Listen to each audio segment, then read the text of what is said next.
Entramos al informe Krivitsky internacional de hoy y todos aquellos que siguen las noticias diariamente habrán escuchado una noticia internacional que sacudió prácticamente al mundo y especialmente a Latinoamérica, que fue el magnicidio, que quiere decir el asesinato al presidente de Haití. Poco sabemos de Haití. Sabemos que es un país pobre, de acá del continente latinoamericano, del Caribe, pero poco conocemos de ese país. Pero nos conmocionó porque un comando colombiano con estadounidenses entraron a la casa del presidente y lo acribillaron a balazo en su cama y casi matan a la mujer que se salvó de cohete porque pensaban que estaba muerta. Ahora, ¿cómo entra un comando extranjero, primero al país, después a la casa particular del presidente de la nación? Hay algo raro, ¿no?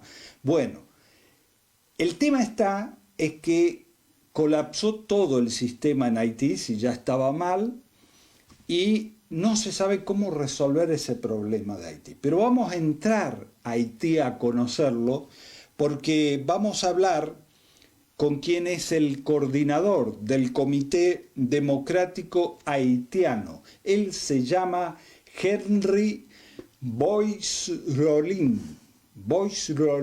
Con él vamos a hablar y conocer la realidad de Haití de esta forma. Haití, primer país independiente de América Latina y actualmente también el más pobre de la región. 11,2 millones de habitantes viven en este país arrasado en los últimos años por un terremoto en 2010 y el huracán Matthew en 2016. Tras ambos desastres, el país recibió gran cantidad de ayuda internacional que ha estado rodeada de interrogantes. La deuda externa del país superaba el 36% en 2020 y la supuesta ayuda internacional ha hecho a Haití más dependiente del exterior. La pobreza arrasa a la población haitiana. Los sueños de la revolución de esclavos que la llevó a la independencia nunca se cumplieron. Se calcula que más del 20% de la población vive bajo el umbral de la extrema pobreza. En este contexto, la crisis derivada de la pandemia de COVID-19 solo ha empeorado la situación. Hay una crisis humanitaria con escasez de alimentos y Haití es de los pocos países del mundo que no ha recibido ninguna dosis de la vacuna. A todo esto se le suma la crisis política que estalló en 2015. Hubo comicios en los que ganó Jovenel Moïse, el mandatario hoy asesinado, pero no fue reconocido por la autoridad electoral hasta un año después. Allí comenzó la controversia. Para Moïse en este momento comenzaba su mandato, para la oposición un año antes. Así Moïse defendía que su mandato acabaría en 2022, cuando no se presentaría a las elecciones.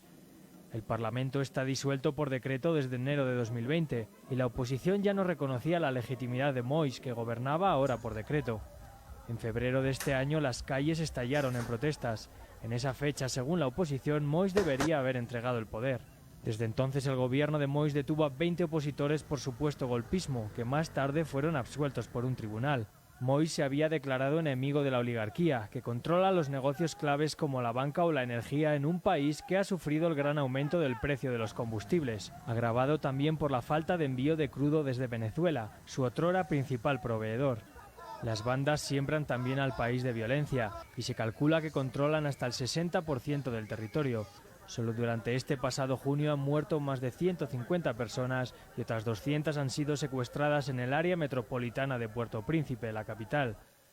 Haití ha tenido más de 20 gobiernos en 35 años. Por el momento nadie ha conseguido la estabilidad. Muy buenas noches, Henry, gracias por estar en Informe Krivitsky. Muy buenas noches, Alejandro. Un honor, un placer estar contigo. Gracias. Como coordinador del Comité Democrático Haitiano, ¿cómo analizan ustedes el asesinato del presidente de Haití y quién gana con la muerte de este presidente? En primer lugar, hay que decir a la gente qué es Haití. Haití es una nación creada por esclavizados y esclavizadas. En cambio, Estados Unidos es una nación creada por propietarios de esclavos, de esclavizados y esclavizadas. Primer antagonismo entre nosotros. Bien, para, Pero para... Henry. Vamos a acomodar las fichas bien, para que se entienda esto, porque es bárbaro. Haití fue fundada e independizada por esclavos que venían esclavizados. Nosotros decimos esclavizados y no esclavos, porque nadie elige ser esclavo. Es por una acción que te transformaron en esclavo. Entonces vos sos un esclavizado. Hubo doble liberación, o sea, el esclavizado se liberó del esclavizante y a su vez liberó a su patria nueva, porque era Haití. Eso, es una revolución antiesclavista, anticolonial, antipatriarcal, antirracista y anticapitalista. La revolución haitiana reúne todas esas cosas. ¿Eso fue en qué año? En 1804 proclamamos la independencia, el segundo país independiente en América y el primero en Latinoamérica, en América Latina y el Caribe. Y la primera república negra e independiente del mundo, la única revolución antiesclavista victoriosa en la historia, derrotando en el campo de batallas y de las ideas. En el campo de batallas al mejor ejército de aquel momento, el ejército de Napoleón Bonaparte. Mirá cuánta ignorancia, y sinceramente acá dejo todo, reconozco mi ignorancia total. Vos acabás de decir que Haití fue la primera república negra e independiente del mundo. Del mundo. ¿Y en el África no había ninguna en esa época? No había república, es decir, la independencia, el concepto de independencia, sí, república independiente que nosotros conocemos, sí, es posterior. Había otro sistema de administración en África. El primer país que se liberó en África se llama Liberia, por circunstancias X. Pero el primer país, la primera república negra e independiente del mundo. Y una cosa tan importante, como yo te decía alguna vez, la primera constitución de Haití fue la de 1805. En el artículo 14 bis de esta constitución, Dessalines, el libertador, había exigido poner algo que es clave para ver que los paradigmas eran diferentes. Los paradigmas no eran los de la modernidad. Decía, cualquier ser humano que quiera habitar sobre este suelo, en este suelo, cualquiera sea el color de su piel, será conocido bajo la denominación de negro. ¿Qué significa eso? Desde el punto de vista del pensamiento decolonial, que Dessalines entendió que el término negro era un término colonial como el término blanco, y entendía que el sepulturero del blanco era el negro. Eso, y fíjate vos, cuando Napoleón mandó las tropas en 1802 para restaurar la esclavitud, porque la esclavitud en Haití fue abolida desde 1793 y reconfirmada después de 1795, cuando Napoleón mandó las tropas, entre las tropas habían polacos que estaban dentro del ejército francés. Sin embargo, durante la guerra revolucionaria, los polacos pasaron al bando revolucionario, al bando de los esclavizados. Y al triunfar, Dessalines dio la nacionalidad a ellos y dio tierras a ellos. Es por eso que hay una zona que se llama Casal en Haití. Hasta ahora hay descendientes de polacos. Para ver realmente... Y que esos polacos pasaron a ser negros. Exactamente. ¿Por qué? Porque hay un punto que unía a todos. Claro. Que unía a todos. Era la libertad y el respeto a la dignidad humana. Henry nos está comentando la historia de Haití, la diferencia entre esclavo y esclavizado, y que fue Haití el primer país de todo el continente en independizarse, antes que Argentina, antes que Venezuela de Simón Bolívar, Argentina de San Martín. Haití fue el primero en independizarse. Ahora, uno piensa y dice, Haití parece un enclave africano, ¿no? En nuestro continente son todos de color. ¿Había pueblos originarios? ¿Existen pueblos originarios? Le preguntamos, entre otras cosas, a Henry sobre la existencia de pueblos originarios en Haití, qué fueron de ellos, y el dato curioso de que la Constitución dice que todos somos negros. Y Henry, en esa época, cuando los esclavizados empiezan a llegar a Haití, ¿había pueblos originarios haitianos? Exactamente. ¿Cómo llegan? ¿Por qué llegan? Porque los primeros habitantes, el tercer lugar que tocó Colón, después de la isla de San Salvador, fue a Cuba y después a Haití. Haití es una palabra indígena que significa tierra montañosa. Estaba habitada por tainos, caribes y aguahuacs. Haití es de origen taino, el término, tierra montañosa. Entonces, en menos de 50 años, los españoles habían exterminado a prácticamente todos. Por trabajo forzado, violaciones, guerras, enfermedades, etc. Entonces empezaron a traer africanos. Para hacer el primer contingente históricamente terminado. Eso fue en 1503. Ellos llegaron en 1492. En 1503, bajo el gobierno de gobernador Ovando, empezaron a traer africanos, transformándose en esclavizados y después en negros. Entonces, ¿qué pasa? Hay un tratado, toda la isla estaba bajo mando de España. España cambió el nombre de Haití y llamó a la isla Hispaniola, porque según Colón era parecida a una pequeña España. Yo no conozco España, no sé. Ahora, en 1697, por un tratado que se conoce en la historia como el Tratado de Ryswick, ¿no? España cede a Francia la tercera parte de la isla, que hoy es Haití.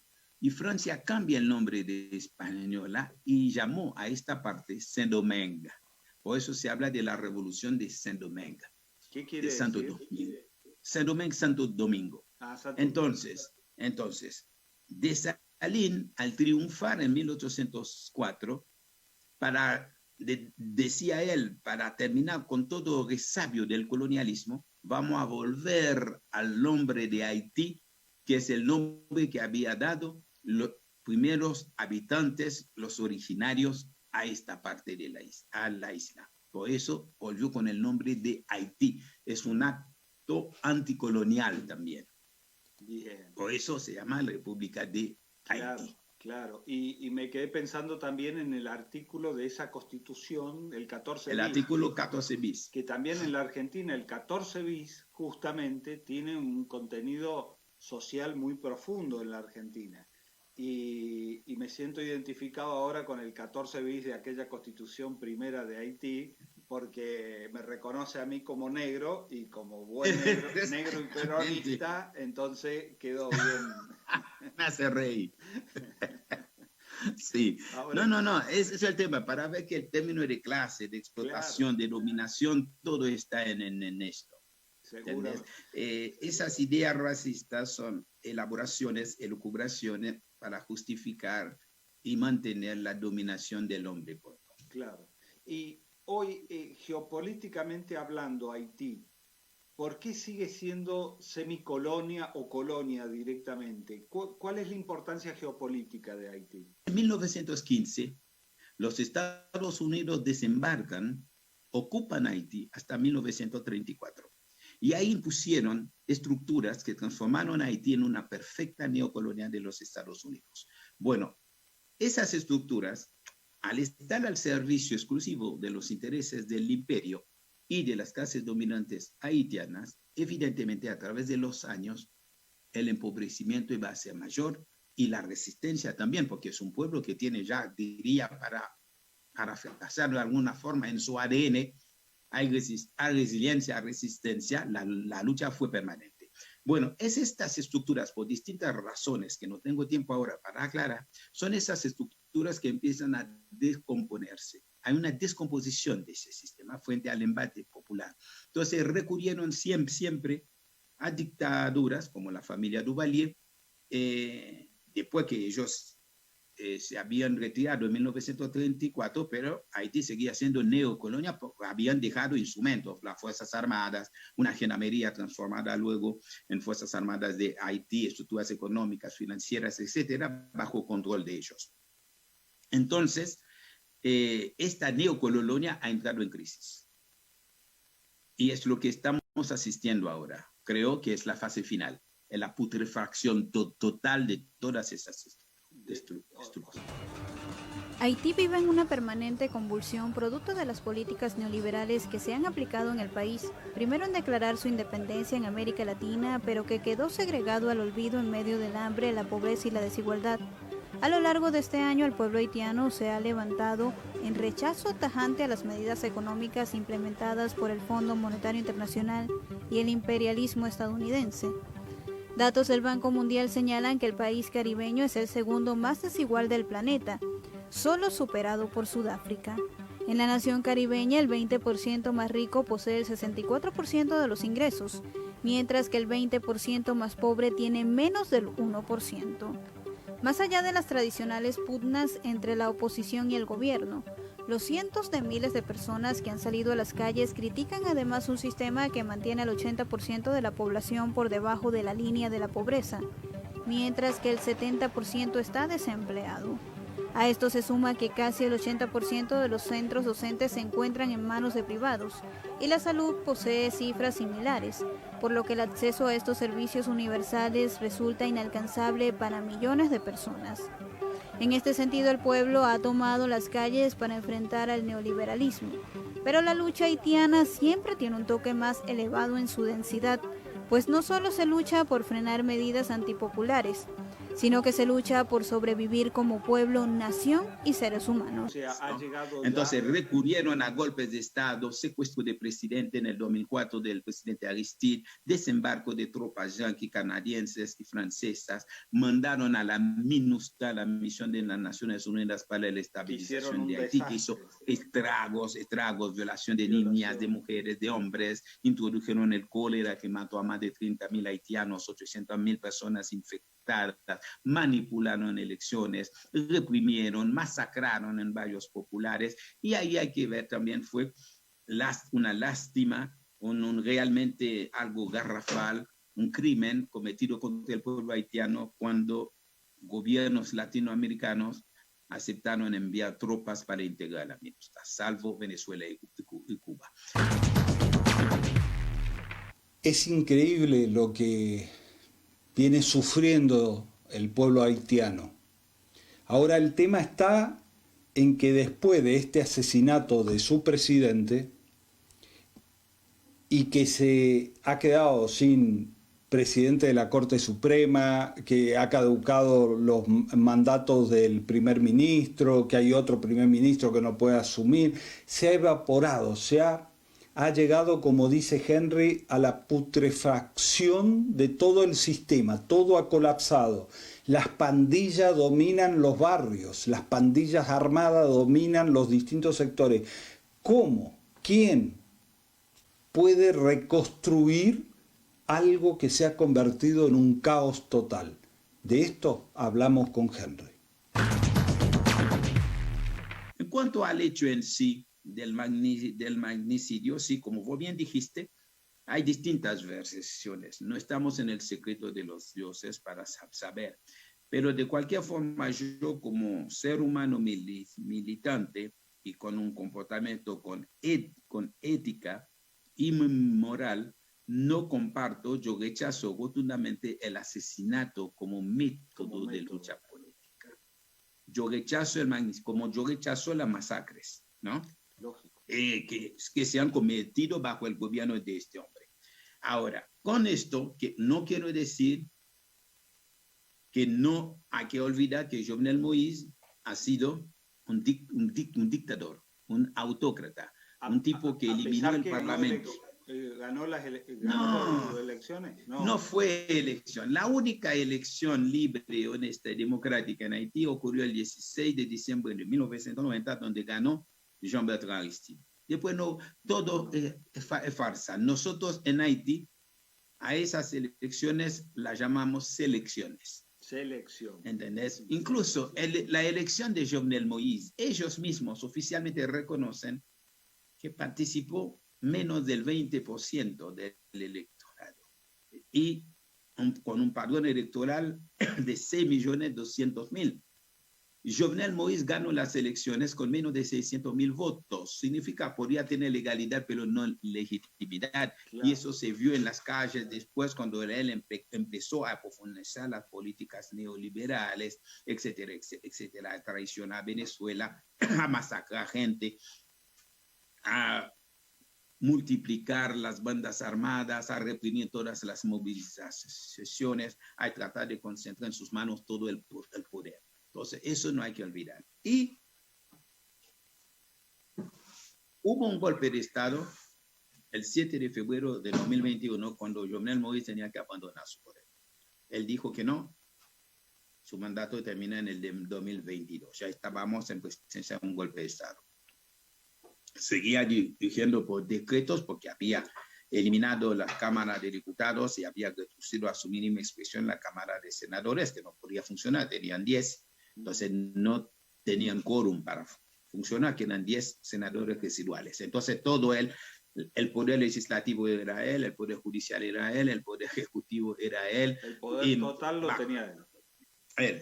Bueno, ahora bien, y económicamente un desastre, la inseguridad multiplicada. Ellos mismos reconocen, él mismo reconoce que había más de 100 bandas armadas. Solo que se conocen como pandillas, ¿no?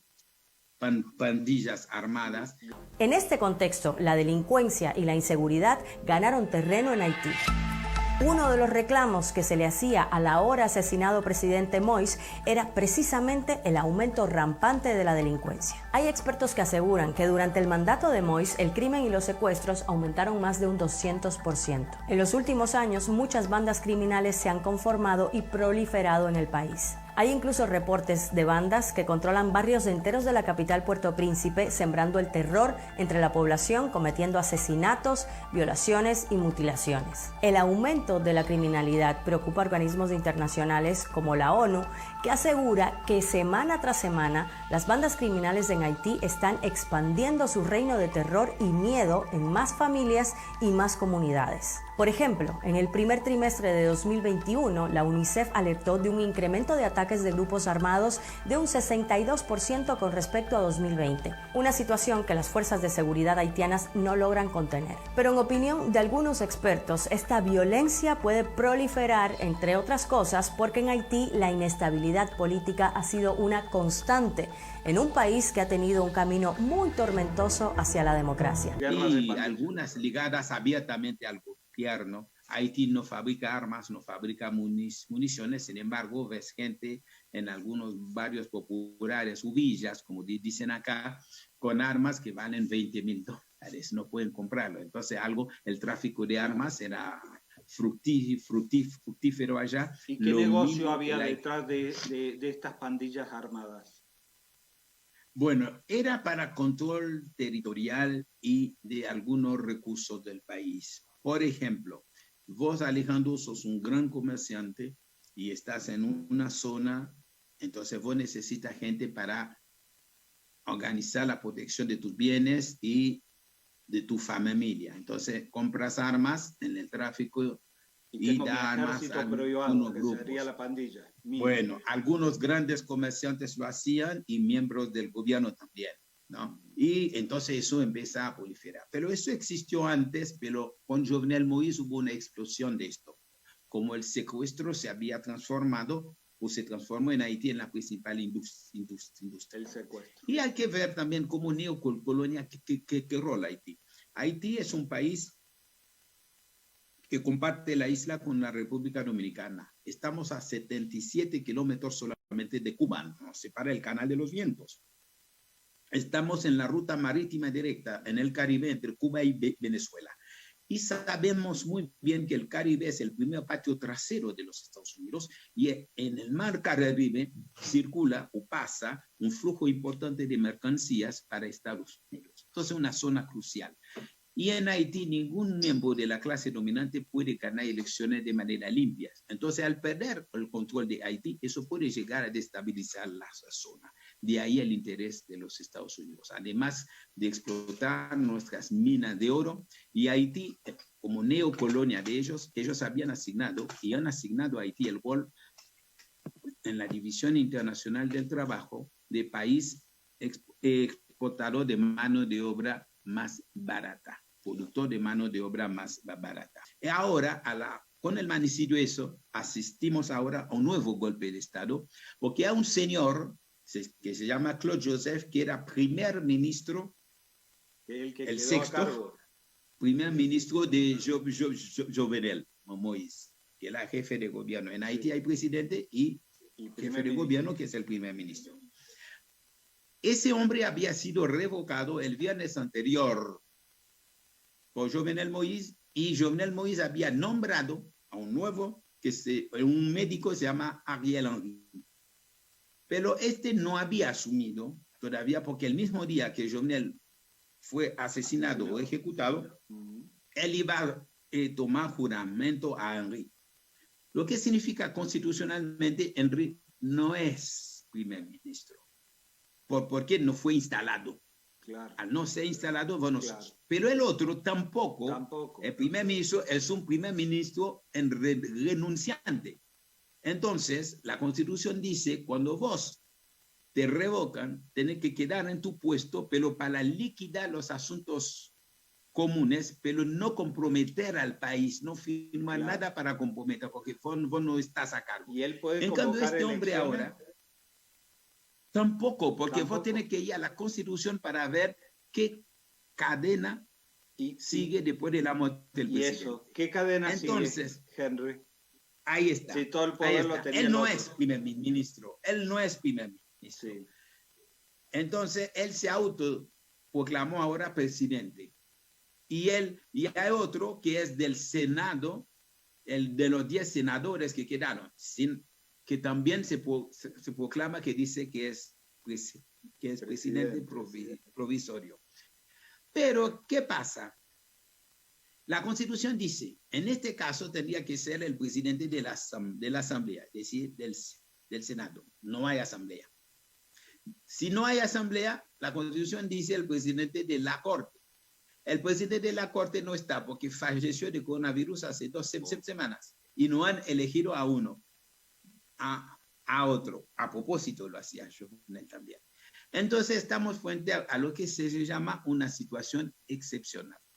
Entonces, si hay una situación excepcional, tienen que ponerse de acuerdo las fuerzas vivas del país para ver cómo salir. Inmediatamente los Estados Unidos salieron a respaldar a al que está ahora, primer ministro que habían revocado, diciendo que él va a conducir el país a las elecciones, terminar el mandato, bla, bla, bla. Primero, ¿qué son ellos? Para venir a decirnos lo que tenemos que hacer, quién tiene que ser el primer ministro nuestro. Claro. Bueno, eso es inadmisible, pero como Haití es una neocolonia de ellos y tienen sus lacayos ahí, lo hacen. Como lo hacen en otras partes también, no es solamente Haití, quizás de Haití de una manera más burla. Claro, de otra forma lo hacen más elegantemente. De otra forma. Entonces, en presencia de esos golpes de Estado, las organizaciones populares llaman a rechazar esto. Nosotros repudiamos esto. Entonces estamos en todo ese lío y por ende las organizaciones populares van a tratar de unirse, plantear y proponer al país una fórmula de solución. Henry, han empeorado las cosas. Te agradezco mucho esta entrevista para esclarecernos un poco de aquellas cosas que no podemos leer en los diarios, que no podemos saber porque nadie puede defender algo que no conoce. Y uno no conoce muy bien la realidad de Haití y solamente vimos los títulos que nos llamaron la atención y que nos ponen en peligro a todos los latinoamericanos, porque si se empieza con esa metodología de que si no me gusta un presidente lo asesino y entramos con la violencia política, vamos a terminar mal porque ya la vivimos en otra época. Entonces, quería profundizar un poco y me has dado una lección de historia de Haití y realmente te agradezco mucho esta entrevista. No, el agradecido soy yo, Alejandro, a tu disposición, a tus órdenes. Acabamos de hacer un trueque, me estoy dando cuenta, porque me has enseñado cómo es la política y la geopolítica de Haití y esa zona, y yo una vez te supe explicar con la presentación yo de me mi libro, acuerdo El de Plan eso Cóndor de acá, Mediático el en el libro sur. tuyo yo lo tengo. Sí, está bien, no, gracias.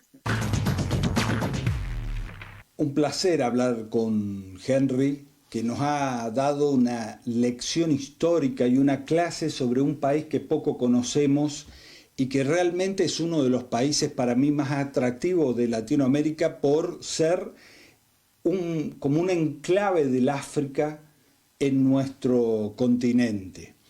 El primer país que se independizó y que le ganó a las tropas de Napoleón, pero permanentemente sufrió la invasión y la injerencia de los imperios, especialmente en esta última etapa, el imperio norteamericano, que tanto mal hace a la humanidad por donde va, va destruyendo países. Y donde no lo destruye de forma armada, busca destruirlo desde adentro con los cipayos. Ahora, nos dimos un gusto en Informe Krivitsky de poder conocer en este programa desde adentro la realidad de este país que fue noticia esta semana, Haití, y demostrar también que en Formosa podemos hacer periodismo de calidad.